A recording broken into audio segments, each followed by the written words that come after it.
তোমাদের মধ্যে যারা বাইক বা সাইকেল চালাও তারা অনেক সময় বাঁকা রাস্তায় খুব সহজে বাঁক নাও এবং সাইকেল বা বাইকটিকে অনেকটা ভূমির কাছাকাছি নিয়ে আসো। তোমরা এই বাঁক নেওয়ার সময় ছিটকে কেন যাও না তা কি কখনো চিন্তা করে দেখেছো? এর পিছনে ফিজিক্সের যে বলটি কাজ করে তাকে বলা হয় কেন্দ্রমুখী বল। একটি সুতায় ঢিল বেঁধে ঘোরালে দেখবেন সেটি বৃত্তাকার পথে ঘুরছে।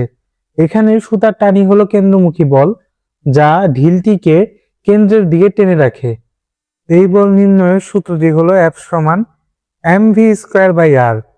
এইখানে F ইকুয়াল টু ফোর্স, যার একক হচ্ছে নিউটন, এবং m হচ্ছে কোনো বস্তুর ভর, যার একক হচ্ছে কেজি। এখানে v ইকুয়াল টু হচ্ছে স্পিড, যার একক হচ্ছে মিটার পার সেকেন্ড, এবং রেডিয়াস হচ্ছে r, যার একক হচ্ছে মিটার।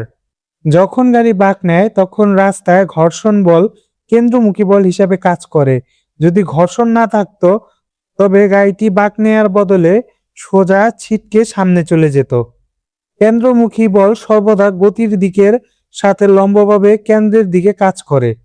গাড়ি কত দ্রুত বাঁক নিতে পারবে এবং তা কি কি বিষয়ের উপর নির্ভর করে সেটা আমাকে কমেন্ট বক্সে জানাও।